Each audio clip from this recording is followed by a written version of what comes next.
Olá, pessoal, tudo bem?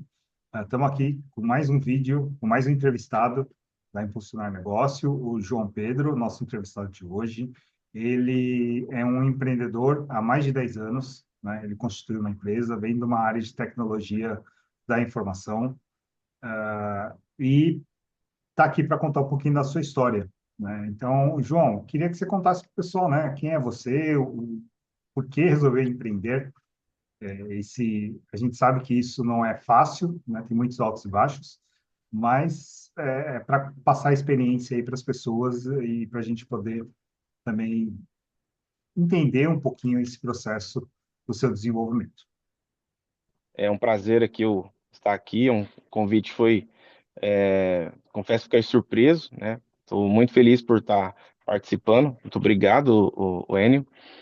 Bom, a história tem uma trajetória aí, onde a gente sempre veio seguindo num caminho, digamos assim, reto, né?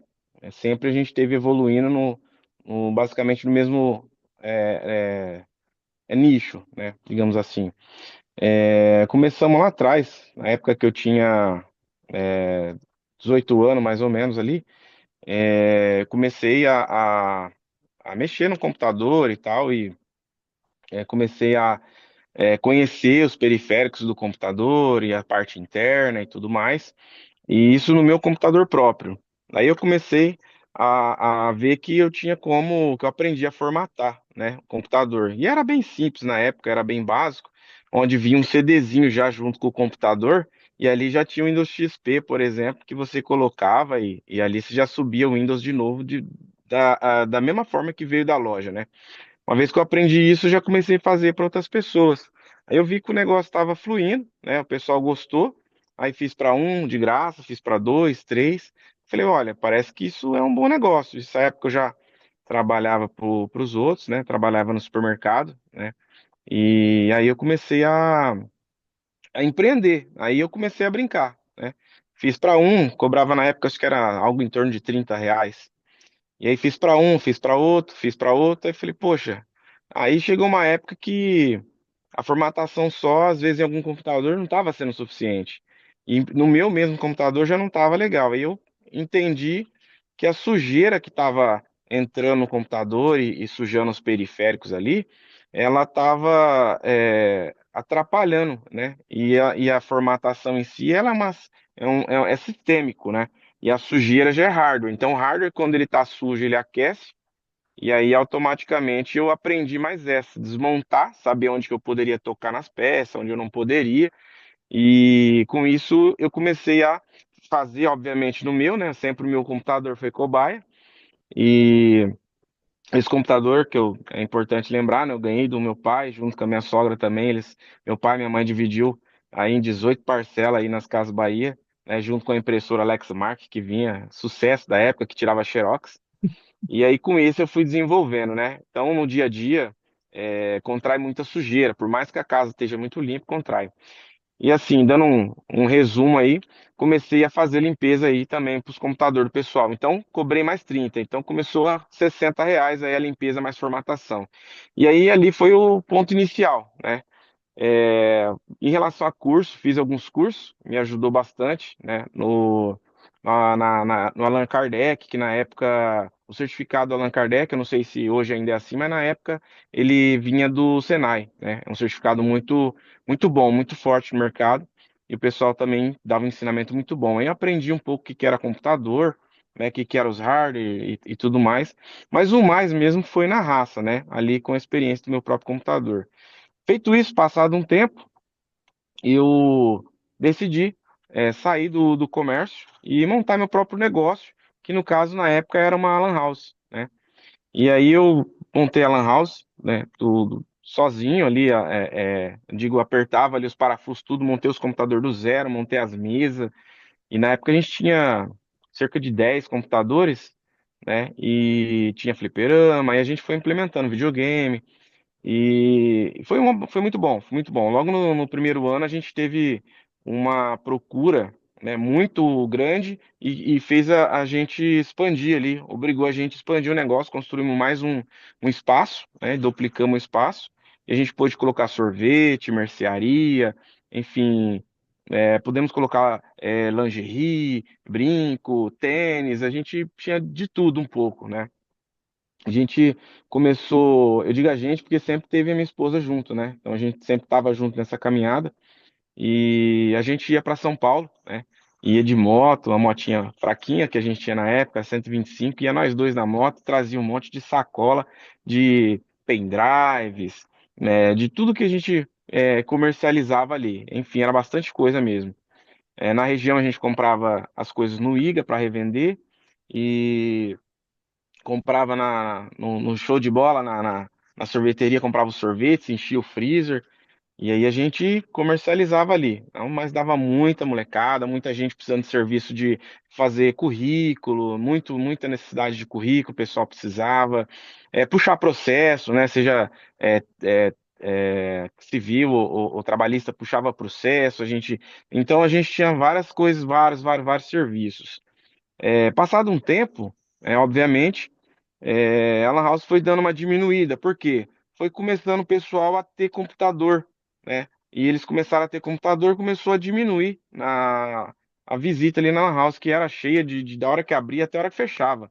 Naquela época que a gente abriu, no auge, a gente trabalhava de domingo a domingo, direto. Não era um mês, não, era direto, direto.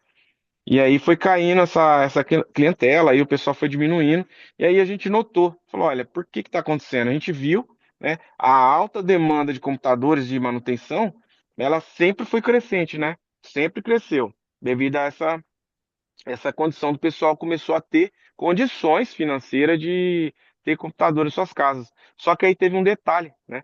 O pessoal não tinha ainda a expertise e a condição de ter uma internet. Porque além de você ter que comprar a internet, você tinha meio que obrigação, era na época uma venda praticamente casada, você tinha que ter o telefone. Então isso elevava o custo do pessoal, né? E ali a região sempre foi, na época, assim, era uma região mais carente, né? Então, para pagar telefone mais internet era caro para uma pessoa na casa usar, até porque não era todo mundo que tinha o conhecimento, né? Então, a gente viu essa necessidade e com a internet que começou a sobrar, né, digamos assim, sobrou velocidade na Lan House, a gente começou a dividir com o vizinho. Colocou cabo na casa de um, colocou cabo na casa do outro vizinho. E assim, o cabo de internet, né, o UTP, cabo de rede, ele tem uma limitação. A distância dele é no máximo 100 metros. E o ideal é não chegar a 100 metros. E detalhe, né? Isso é um detalhe técnico, né? Eu, tem que ser um cabo 100% cobre para atender essa distância máxima. Quando os cabos não são 100% cobre, a distância é menor. Isso diminuía, a distância que a gente poderia estar dividindo essa internet. Aí entrou a necessidade da gente procurar uma saída para poder entregar para quem estava procurando e era mais longe, talvez na rua do lado, na outra rua, duas ruas para baixo. E aí a gente foi atrás de uma solução, e a solução na época foi o via rádio, né? Onde a gente colocava uma antena Omni, né? Era uma antena bastão em cima da casa e ligava ela no roteador embaixo e aí ela distribuía um Wi-Fi semelhante a um Wireless, né? Um Wi-Fi externo. Na casa do cliente, ele recebia essa internet colocando uma antena fixa ali na casa dele, e ele recebia essa internet e ia direto para o computador. Tinha na época antena que era USB, outras era, enfim, as conexões ia direto no computador, não era, no começo não era roteado para casa, até porque as pessoas não tinham muito necessidade de usar em outros dispositivos, né? Porque na época era só o computador. Aí posteriormente foram tendo celulares que dependiam de Wi-Fi, e aí sim foi necessário ter Wi-Fi e distribuir para a casa toda ali para o pessoal. E assim foi o início da nossa trajetória, foi evoluindo, né? Acho que a maioria das pessoas aí que é dono dos donos provedores, eles têm uma história bem semelhante, que é ter contato com a informática ou ter tido alguma lan house, algum ponto de acesso à internet aí. E aí partiu desse princípio, né? Feito isso, eu trabalhei. Chegou o momento que a gente teve que fechar na Lan House. Realmente foi uma decisão necessária. Não foi satisfatória, mas foi necessária. E aí eu aproveitei e fui trabalhar um ano numa terceirizada de uma grande operadora, né? E fui trabalhar numa das terceirizadas, que na época tinha bastante. Nessa época eu aprendi o que que era uma DSL, né? Como que era uma tecnologia DSL, como que a internet partia, assim, chegava até o ponto de telefone das casas, da residência. E foi um aprendizado muito grande para mim. Aprendi muito nessa época. E fiquei lá aproximadamente um ano e saí de lá. Eu trabalhei um ano também em alguns outros comércios, né? Nesse meio tempo aí, saí de lá, trabalhei acho que um ano, 2 anos num comércio do bairro, né? Supermercado Ademar que tinha na época. E ali no Ademar eu consegui buscar mais clientes ainda, né? Mais clientes e aí sim eu toquei aí, abri um outro, aí saí para abrir realmente a empresa, né? Eu constituí devidamente o CNPJ naquela época, que é o CNPJ da Fibranet, isso foi em outubro de 2014. A gente completou ano passado 10 anos e abrimos uma lojinha, uma portinha, né? Um espaço pequeno. E aí contratamos o primeiro colaborador, aí fomos lá, fomos desenvolvendo, né? Parte aí que a gente começou a realmente entender as dificuldades do empreendimento, porque antes era eu e minha esposa, então era nós dois, a gente sempre estava ali dividindo as dificuldades do dia a dia e tudo mais. Mas quando a gente abriu a Fibranet, que a gente teve o primeiro funcionário de fato, registro, teve contato com o contador, aí a gente recebeu, por exemplo, naquela época, o primeiro processo trabalhista. Então a gente ficou assim, achando que era o fim de tudo, né? E ficamos. Foi uma época bem difícil, porque o valor do processo ali que estava sendo pedido, a gente não tinha experiência com isso ainda, expertise, foi o primeiro. E o valor que estava pedindo era o valor que a gente tinha do nosso único carro que fazia todos os trâmites de internet, instalação, manutenção, né, ainda que via rádio na época. E, bom, aí a gente teve o conhecimento de contratar um jurídico, né, um advogado, e aí a gente foi aprendendo e tal. Não é tudo aquilo, não é o susto, é aprender um pouco. Isso daí acho que foi uma parte muito, muito importante na nossa carreira, esse momento, né? Foi um susto, foi um baque, mas ajudou bastante a gente entender também, né? Obviamente, o como andar correto, né? Dentro das leis, dentro das diretrizes do que você pode, do que você não pode, né? E a partir daí a gente teve 2 funcionários, 3 funcionários, quatro, foi organizando. Foi depois de um tempo a gente já tinha uma quantidade que precisava de um segundo prédio, né? A gente alugou um segundo prédio, a gente dividiu a equipe que prestava suporte da equipe que fazia um atendimento ao público. E aí fomos trabalhando, fomos aumentando a equipe, mais 2 técnicos, mais uma pessoa para recepcionar, e foi trabalhando. Nessa época é, a gente imaginava assim, né? Na hora que a gente começou a ter os colaboradores, a gente imaginava que a maior preocupação do empreendedor fosse a condição financeira, né? Eu sempre tive essa preocupação. Será que a gente vai conseguir pagar as contas do mês? Será que a gente vai conseguir saldar ali o compromisso com cada colaborador? Porque cada colaborador acaba, na maioria das vezes, é um pai de família, ou se alguma vez ou outra não é um pai de família, mas tem seus compromissos, né? Tem que arcar com suas contas e tudo mais. Então, isso para a gente sempre foi uma preocupação. E ter o dinheiro, né? Ter essa condição e saldar ali na data certinha, né? Nunca deixar atrasar. A gente teve uma surpresa, né? Com essa experiência no passado tempo, a gente teve uma surpresa que, na verdade, o dinheiro não era ali, a condição financeira não era o maior problema do negócio, né? Em alguns casos, acredito que seja, né, para outras pessoas, talvez em outro nicho, mas acho que na maioria das vezes o dinheiro não é o problema.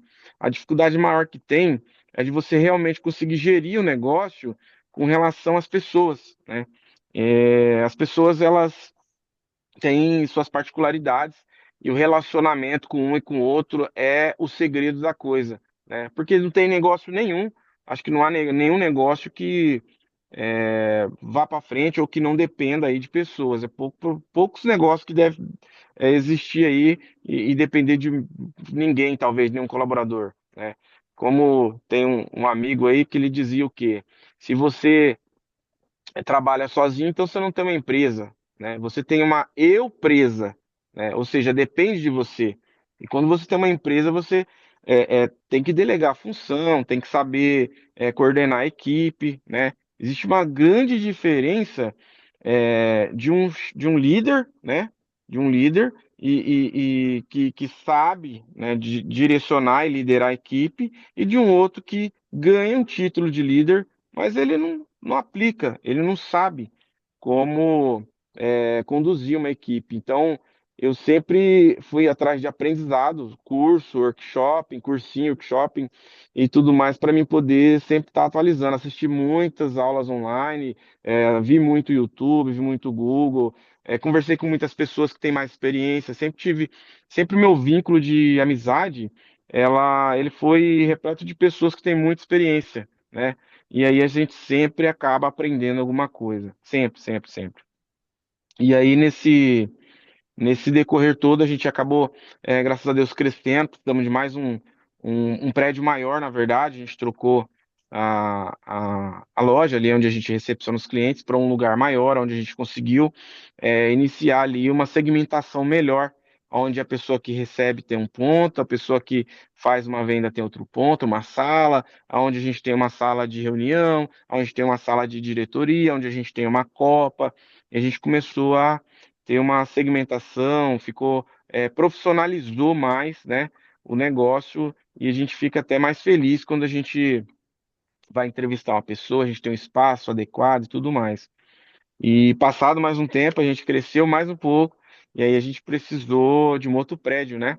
A gente alugou mais um prédio, a gente ficou com mais um espaço maior, onde a gente conseguiu transferir o pessoal do suporte, o pessoal da publicidade do marketing, transferiu para lá, né? Tem equipe de qualidade também, que sempre está verificando a qualidade, se a gente está entregando o serviço realmente com qualidade, se houve ali a satisfação do cliente. Então a gente direcionou essa equipe para outro prédio, onde tinha cadeiras, mesas novas, toda a estrutura ali nova, preparada. Isso daí é bom, para a equipe no geral, que revigora, e o pessoal também sente que aquele serviço que a gente está fazendo, ele surtiu efeito, né? Ele está surtindo um efeito positivo, está fluindo, né? Não há uma dúvida, será que a gente está indo bem, será que a gente não está indo bem, né? E o outro prédio onde a equipe estava, né, onde a gente tinha a equipe de suporte, ele passou a ser uma espécie de uma sala, um prédio de descanso, onde o pessoal tem um ar-condicionado, um sofá-cama, tem puff para descansar. Também tem uma sala onde tem jogos, né? Onde tem fliperama, onde tem videogame, onde tem sinuca, e tem televisão, enfim. Ali o pessoal consegue ter uma distração também, uma diversão para aproveitar o tempo. Porque, na verdade, se for contar em relação a tempo que a gente está acordado, a gente passa mais tempo, né, junto com os amigos de trabalho do que com a própria família. Então, nada mais justo do que ter um local, um ambiente agradável, né? Com pessoas agradáveis, obviamente, um local agradável. Acho que isso aí é o mínimo que cada empresa deve proporcionar para os colaboradores, porque são eles quem formam ali a empresa em si, né? E, e foi indo, né, Enio? Foi evoluindo, graças a Deus. Hoje a gente tem aí uma quantidade bem bacana de colaboradores, tem uma carteira de clientes sólida, né, com todo esses anos dessa luta. O pessoal que acompanhou aí desde tem cliente que acompanhou da história do zero até hoje, tá aí como cliente, né? Pessoal firme, o pessoal gosta muito de vir até a loja, tomar um café, né? Tem aquele atendimento diferenciado, né? Pra você ver que hoje, por exemplo, as grandes operadoras, eles não tem um local ali onde que acontecia que nem antigamente. Você ia no centro, você tinha as lojas onde o pessoal recebia os clientes e tal. Hoje não tem mais. Agora você vai nos centros comerciais como shopping, você tem as grandes lá, mas lá você não consegue reclamar de uma conexão, você não consegue pedir um suporte. Lá você não faz isso, você vai ter que fazer por telefone, entendeu? E fica horas na fila. A gente tem provedor pequeno, ele tem esse diferencial, ele tem a proximidade, né, dos clientes, que é algo ali totalmente contrário do que as grandes procuraram. As grandes procuram economia, né? A economia é bom, porém distanciou do cliente, né? Então tem uma grande diferença. E hoje eu sou estudante aí da FATEC, que eu acho que é uma faculdade muito boa, muito bacana. Impressionante que o pessoal não conhece muito, né? Não tem esse conhecimento do que a FATEC está tão próximo, tem em vários lugares, várias cidades tem FATEC. É uma faculdade gratuita, né? Ela é gratuita, tem cursos maravilhosos, professores maravilhosos que vêm de grandes faculdades, universidades aí, e está aí dando aula, assim como você também, né?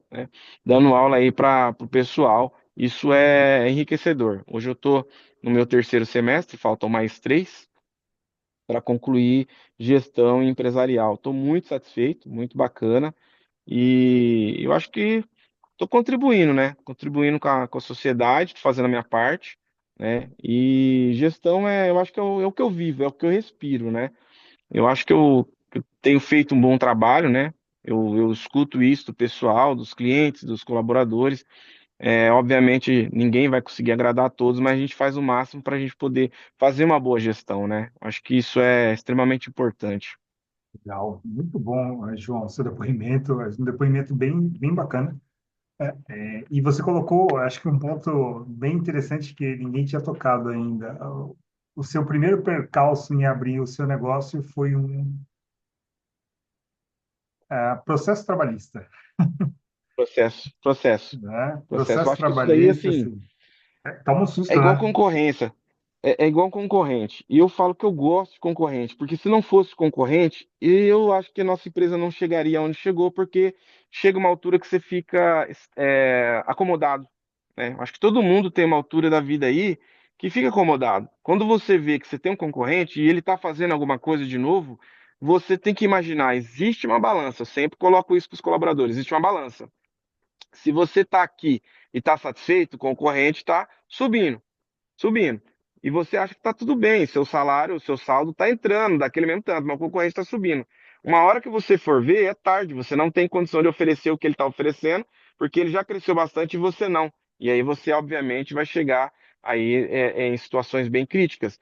Lá no início, quando a gente teve o processo trabalhista, foi assim, muito péssimo, muito ruim, né? Foi até de uma pessoa que eu gostava muito, e ainda gosto muito, inclusive depois recentemente voltou a trabalhar com a gente, e não guarda rancor, mas no momento a gente fica muito sem chão, né? Imaginando assim que é algo pessoal, e não é, né? A pessoa às vezes pode ser que a empresa tenha errado com a pessoa, pode ser, óbvio, mas pode ser também que a pessoa está tentando ali, de algum modo, tirar seu último proveito. Depende, cada um está numa situação da vida, né? Então acho que julgar é muito fácil, mas não é pessoal. O ponto não é pessoal. Quando você aprende que não é pessoal, não está prejudicando o João, ele está tentando tirar um saldo de uma via, de uma forma legal, né? Digamos assim, de uma forma legal. Está tirando um saldo da empresa, então não é pessoal. O que você precisa saber é como que você vai se comportar com essa situação.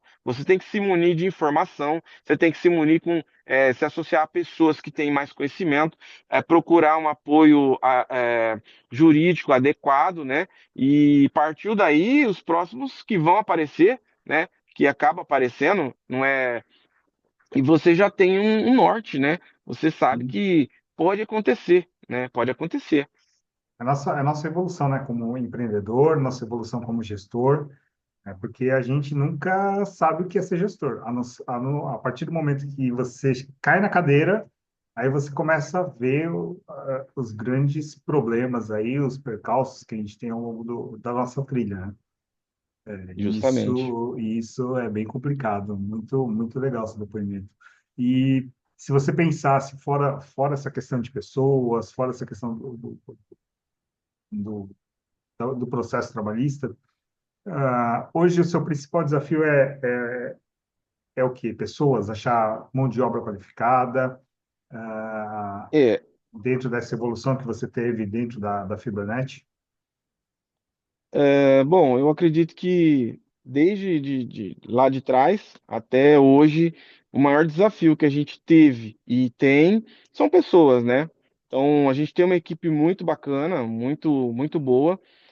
A clientela nossa carteira de cliente é muito bacana, né? Eu acho que a gente chegou até aqui, não, não, não é à toa, né? Não é legal a gente posicionar de uma forma contrária. Se não fosse tantos clientes quanto os colaboradores, na Fibranet não chegaria até aqui. Mas acredito que a maior dificuldade mesmo é pessoas, né? A mão de obra qualificada, é, e que realmente esteja uma boa aplicação, porque às vezes a pessoa ela é bem qualificada, mas ela não consegue aplicar o que ela sabe, o que ela consegue ali, ela não consegue às vezes chegar num potencial de entrega de resultado de acordo com o que ela tem condição, né? Às vezes falta cobrança de gestor, às vezes falta gestor. Se não tiver um gestor aplicado ali em cima, apontando o que precisa e o que não precisa, dificilmente vai alcançar resultado satisfatório, né? Essa cobrança, ela é por alguns, acho que por muitos, essa cobrança ela não é muito bem vista, ela não é muito bem aceita. Porque quem que gosta de cobrança é chato, né? Cobrança é chato. Porém, se você não tem esse alinhamento constante, não acontece. O resultado não vem. Você vai só se manter ali, mas você não vai ter uma melhora, né? Então a dificuldade é pessoas, né? Encontrar um profissional. é, que tenham conhecimento, isso daí já é um ponto muito difícil, porque hoje em dia o pessoal não está muito afim de estudar, né? Como eu disse, eu estou estudando, mas é um desafio estudar e trabalhar, é um desafio, né? Ainda que eu tenha uma determinada flexibilidade, mas e quem não tem? É um desafio. Então, encontrar pessoas que tenham se esforçado, tenha se graduado, que tenha conhecimento para poder desenvolver um bom trabalho ali, com uma qualidade diferenciada, tá difícil. E se você encontra também, obviamente, o salário que a pessoa está esperando, ele está muito superior às condições que você está apresentando. Então, muitas das vezes não fecha a conta. A pessoa tem uma expectativa bem elevada, diferente do que está sendo apresentado, entende? Então, a gente sempre procurou analisar o mercado, que eu acho que isso é um ponto importante, ver o que o mercado está pagando, né, dentro das condições que a empresa tem, a gente sempre procurou, constantemente a gente faz ajustes para poder chegar ao salário do determinado setor num valor maior, independente do dissídio. Porque a gente sabe que isso é necessário, isso é importante. Se você quer manter um profissional, ele tem que receber o mínimo justo, né, para que você mantenha ele ali no cargo e mantenha a produtividade dele. Mas para você ainda assim conquistar novos colaboradores, tem esse grande desafio, né? Salário e conhecimento e aplicação do conhecimento, porque não adianta a pessoa saber e não aplicar, né? Não tem a prática, né? E aí fica difícil, né? É, exatamente, exatamente. E, nossa, bem interessante esse seu ponto de vista. E você já recorreu a outras pessoas para te ajudarem dentro do processo, além da sua esposa, obviamente, que está aí no seu dia a dia, mas, sei lá, consultores ou fazer um processo de mentoria, até para o pessoal entender um pouquinho esse seu desenvolvimento pessoal fora, logicamente, a faculdade que você resolveu fazer agora e né, para contar aí um pouquinho dessa sua vivência. Bom, nessa trajetória da Fibranet, eu senti, obviamente, necessidade de ter mais conhecimento e de ter apoio, né? Então a gente já contratou consultores, é, obviamente teve o término, né, por alguns motivos, né? Alguns dos motivos que podem acontecer também, Enio, acho que vou citar aqui, não vou citar nomes, mas vou citar um exemplo aqui de que aconteceu. Contratamos uma equipe, uma empresa de consultoria, e o pessoal veio com gás e tal, apresentou várias coisas que eu nunca tinha visto, não tinha noção, vi que fez todo sentido, legal, aí começou a aplicar e tal. Porém, se você se acontecer como aconteceu, uma coisa chata chamada conflito de interesses, aí não vai funcionar, né? Porque imagina que você tem ali a empresa que você está prestando, que a gente, por exemplo, está prestando, recebendo essa consultoria, esse serviço, e aí essa mesma empresa ela acaba entendendo a sua ideia ali de mercado e acaba aí, porventura, oferecendo um serviço para uma determinado outras empresas ali que você tinha um determinado vínculo, interesse de negócios, aí acaba passando na frente e aí acaba tendo um conflito de interesse, né? Eles levaram o interesse para outros, né? Esse interesse nosso eles acabou pulando na frente e houve um conflito de interesse. Então, foi um dos motivos que a gente terminou com uma das consultorias. Mas, em relação à consultoria que a gente teve, acho que foi bacana, né? Foi legal. Eu acho que foi só uma infelicidade aí do gestor que acabou entendendo muito os nossos objetivos, né? E acabou buscando ali esses outros clientes aí, dessa forma que não ficou legal, mas gostei muito, aprendemos bastante. Inclusive, eles que diziam, se você trabalhar sozinho, se você fizer pelos outros, aí você tem uma eu presa, se você não puder sair, não puder tirar uma férias, não puder fazer nada, você tem uma eu presa, que é aquela empresa que depende de você. Na verdade, você precisa aprender a ter uma empresa. Eu achei isso daí sensacional, porque realmente a nossa vida foi pautada em máximo sábado e domingo. Eventualmente a gente dá uma escapada assim para descer para praia, ou numa sexta, sábado e domingo para ir para algum lugar, mas sempre antenado ali, preocupado com o que está acontecendo, né? Então, quando eu entendi essa proposta, eu comecei a delegar melhor as funções, determinar melhor as metas ali junto com a equipe, e aí o negócio começou a fluir de uma forma que não ficou mais dependente de mim, né? Assim também eu e a minha esposa Elaine, no começo a gente tinha uma mania, assim, um jeito de sempre responder a todo colaborador o que ele questionava, qual era a dúvida que ele estava empacando ali. Olha, eu estou com a dificuldade assim, assim, assado. Olha, o cliente agora me questionou isso aqui. Então a gente estava sempre entregando a resposta, sempre. Mas imagina, você tem é, 40 colaboradores. Se você for pensar pelos 40, você não consegue viver. Então, o que que a gente fez? A gente entendeu que todos os 40 colaboradores têm a sua própria cabeça, sua própria consciência, seus próprios, enfim, a sua própria opinião, né? Opinião própria. Então, a gente sempre voltou para a pessoa. Qual é a sua opinião? Mas sobre isso que você está vendo aí, o que que você poderia dizer? Qual que seria uma ou mais saídas para essa situação? E a pessoa sempre tem uma resposta. A partir daí a gente começou a deixar com que cada um consiga ali resolver aquela situação, né? No máximo a gente dizia, olha, essa opinião sua está muito legal, pode, vai lá que vai dar certo. Antes a gente trabalhava absurdamente, porque a gente estava respondendo um, respondendo outro, respondendo outro. Então a gente vai com o tempo aprendendo, né? E a consultoria, que é o ponto que a gente está tratando agora, é extremamente importante, né? Eu eu tô, né, no terceiro semestre de gestão empresarial. O meu objetivo hoje é trazer o meu conhecimento para a empresa, mas eu já tenho, né, um pensamento de que provavelmente, muito em breve, assim que eu terminar provavelmente o curso, o estudo, eu pretendo provavelmente abrir uma empresa de consultoria, né? Fazer ali um time bacana e trabalhar, com certeza, porque o comércio, enfim, as empresas têm falta de conhecimento, falta muito conhecimento, né? São coisas simples, são coisas que tá fácil de fazer, de acontecer, mas as pessoas não têm o conhecimento, né?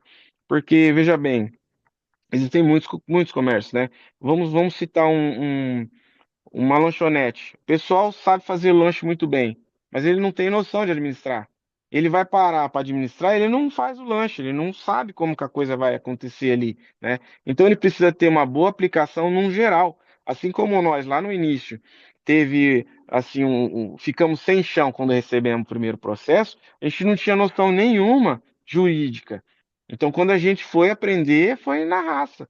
Vamos entender como funciona o processo, como que é, como deixou de ser, né? Como se você se posiciona. Então, a gente é, trazendo esse conhecimento para os comércios, para as empresas, com certeza o empresário, o comerciante, ele vai ter mais tempo para produzir aquilo que ele realmente sabe, né? Que é o produto principal dele ali, o que ele vende, o que ele entrega, o que ele fabrica. e ele vai ter mais tempo, e ele vai receber o que? Instrução, e ali sim ele vai entender como criar uma equipe, como conduzir uma equipe, como chegar realmente aos resultados, como que ele vai é, é, é, é, estipular ali as suas metas. Então, são muitas informações que as pessoas elas não têm, assim como eu não tinha. Então, vendo essa necessidade, o meu negócio que era técnico, na minha parte era muito técnica. Então, eu fui migrando de técnico para gestor. Eu não nasci gestor, né? Então, eu fui migrando de técnico para gestor. Então, hoje eu tenho uma equipe sólida, uma equipe bacana, e agora eu estou migrando, né, mais um pouco, eu vou esticar esse para esse lado agora. Então uma coisa vai levando a outra, né? As pessoas precisam desse conhecimento e a consultoria é sensacional. Ela te ajuda em 1000%, né? Se você tem aí um comércio que está rendendo aí R$ 10.000, R$ 15.000 por mês, você está feliz, pode ter certeza que esse comércio vai render 50, 60 se você tiver conhecimento, se você aplicar o conhecimento, né? Não basta você saber fazer o seu produto. Você tem que saber lidar com o público e com o colaborador e com N outras situações, né? E isso daí a consultoria consegue, com certeza, dar o apoio, o auxílio, traçar ali as metas, né? E com certeza alcança os resultados, né? Legal, legal. João, estamos chegando no nosso final aqui. Queria te agradecer. Queria deixar espaço para você fazer o seu merchan, né, da Fibranet, principalmente. E queria que você contasse para o pessoal, né, onde você vê a Fibranet daqui a 5, 10 anos. Eu sei que você tem uma intenção aí, acabou de colocar aqui, intenção de migrar para uma consultoria empresarial, mas a Fibranet continua, né? Então, Com certeza. onde você vê a Fibranet daqui a 5, 10 anos, né? E aí o espaço é seu. Te agradecer imensamente pela entrevista. Eu acho que o pessoal vai adorar aqui a sua história de vida e a sua história de negócio. Bacana. Olha, daqui uns 5, 10 anos, eu vejo a Fibranet com uma sede própria, né, um prédio robusto aí, onde possa comportar aí toda a equipe, que com certeza há de triplicar, né, se Deus quiser. E obviamente a equipe vai triplicar, né, com o nossa área de atendimento, né, triplicando também, aumentando, né. Isso a gente tem aí um mercado muito bom e a gente tem mostrado cada dia mais que o nosso produto ele é bom, né? Nossa prestação de serviço, né? Porque o nosso trabalho é uma prestação de serviço contínua, né? Então, o que que acontece? Essa prestação de serviço contínua, ela é diferente de você ir numa padaria, no supermercado e comprar um produto, né? Então, a nossa prestação ela é contínua, 24 horas, sempre vai ter que ter alguém lá à disposição. Esse é um diferencial. Quanto tempo você demora para falar com alguém da Fibranet? É rápido, né? É muito rápido. Existe exceções? Obviamente, se houver um problema generalizado, aí diferencia um pouco. Mas normalmente, para falar com a equipe Fibranet é muito rápido. Hoje a gente trabalha com internet via fibra ótica, 100% fibra ótica, até dentro do teu apartamento, da sua residência, da tua empresa. A gente trabalha com rastreamento veicular para tua moto, teu carro, tua empilhadeira na tua empresa, não, ou seja, é um veículo, tem ali as características de um veículo, a gente tem um rastreador para ele, né? Então, caminhão, a gente tem muita empresa que tem frota, tem várias empresas que têm frota de caminhão, de van. Então, a gente tem um rastreador e bloqueador, né? Você consegue controlar ali no geral, né, o consumo de combustível, para onde foi, para onde veio, qual a velocidade que está indo. Então, isso é muito importante. Para aqueles que pensam que ter um rastreamento veicular substitui, ou melhor, o seguro substitui o rastreamento veicular, não funciona dessa forma, tá? É uma coisa que eu gosto muito de enfatizar e explicar, né, para a nossa equipe, para o cliente também. Se o cliente tem um seguro, o seguro vai provavelmente, né, nas melhores condições, devolver o veículo da pessoa. Mas e se o veículo tiver com a sua família dentro, ou com o seu filho, ou com a sua esposa, ou com algum parente? Como é que faz, né? Aí você vai precisar de um rastreamento para você saber para onde foi, deixou de ir. Então, o rastreamento ele vai buscar. Por exemplo, se você também tiver investido um valor que a juventude aí gosta, né? Quem não gosta de colocar um som, uma roda, um isso-filme, todo mundo, eu já coloquei, tem um isso-filme. Mas todo esse investimento que você colocou no carro, se você tiver com um carro é, financiado, o banco não vai devolver esse valor. Ele vai fazer o quê? O seguro ele não vai devolver esse valor. O seguro ele vai pagar parte do que falta para o banco e aquela diferença ele te paga, mas não paga nada daquilo que você investiu no veículo. O rastreador, ele faz o quê? Ele vai atrás da onde está o veículo, né? E vai te entregar a localização. Então, a chance de você ter seu veículo e não precisar do seguro é muito maior, né? A dor de cabeça, você controla ali, tem um controle muito diferenciado. Então, ele soma e ele não substitui. O seguro, ele soma e não substitui o rastreamento. A gente tem telefonia também, né? Telefonia geralmente para as empresas, onde tem PABX, onde você tem setores, e aí você tem a musiquinha de espera, tem informações que você passa ali pelo PABX, tudo automatizado, né? E o sistema de telefonia você também pode usar no seu celular, onde você estiver, você atende como se você estivesse dentro do escritório. Então hoje a gente tem rastreamento, internet via fibra ótica, a gente tem também a telefonia e a gente tem outros adendos aí que a gente coloca nos pacotes como curso, né? Tem pacote de curso, onde tem mais de 4.500 aulas, vai dentro do pacote de internet também. Dependendo do pacote que você escolhe de internet, já vai com rastreador totalmente dentro do pacote, tá? A gente tem ele dentro, a gente tem ele fora. Telefone da Fibranet é o 19 3246 0627, tá? Se você quiser, você pode mandar também um WhatsApp, que é o mesmo número, 19 3246 0627. Pode pesquisar. A nossa é a melhor internet, melhor rastreamento. É a empresa onde você realmente vai ser atendido da maneira que você merece, tá? Ali a gente tem um atendimento 24 horas humanizado. Nossos clientes têm um atendimento totalmente diferenciado. Você não vai ficar uma hora na fila. Pode ligar e fazer o teste agora mesmo. Valeu, João. Obrigado. Te agradeço aí o tempo, a disposição. E agradeço também aos nossos telespectadores. E daqui a 15 dias a gente tem um próximo vídeo aí com um outro entrevistado. Maravilha, muito obrigado. Obrigado a todos que assistiram aí, tá? E até mais, até a próxima.